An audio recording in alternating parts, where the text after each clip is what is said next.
महाराष्ट्रात पुढील 5 दिवस ढगाळ वातावरण राहणार, अवकाळी पावसाची हजेरी लागणार, पंजाब डक म्हणतात। गेल्या 2 ते 3 दिवसांमध्ये राज्यातील हवामान पूर्णपणे बदललंय।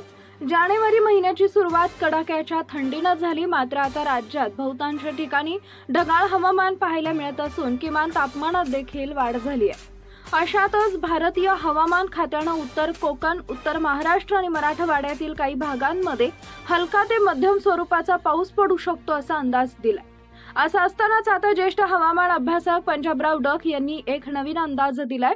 पंजाबरावांनी आजपासून पुढील 5 दिवस म्हणजेच 17 जानेवारी पर्यंत ढगाळ हवामानाची शक्यता वर्तवली आहे। आज महाराष्ट्रातील अनेक भागांमध्ये आभाळ आलंय। ढगाळ हवामान तयार झालं असल्यानं महाराष्ट्रात पुन्हा एकदा अवकाळी पाऊस हजेरी लावणार का असा प्रश्न शेतकऱ्यांना पडलाय।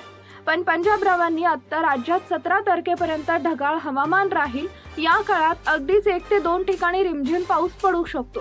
या काळात काही फार मोठा पाऊस पडणार नाही, थोडाफार जास्त पाऊस होईल, नुकसानकारक पाऊस पडणार नाही असं पंजाबरावांनी स्पष्ट केलं असून शेतकऱ्यांनी घाबरून जाण्याचं कारण नसल्याचं त्यांनी सांगितलंय। 12 जानेवारीपासून ते 17 जानेवारी 2025 पर्यंत महाराष्ट्रात बहुतांश ठिकाणी ढगाळ हवामान राहील, पण मोठा पाऊस पडणार नाही।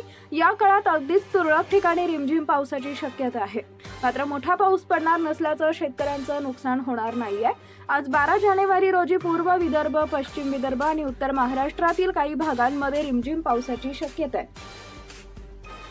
तसेच पंजाबरावांनी 17 तारखेनंतर म्हणजेच 18 जानेवारीपासून महाराष्ट्रात थंडीचं प्रमाण वाढेल असं म्हटलं असून जानेवारीच्या शेवटच्या आठवड्यात पुन्हा एकदा हवामान बिघडेल आणि त्यावेळी महाराष्ट्रात अवकाळी पावसाची शक्यता राहील असंही सांगितलंय।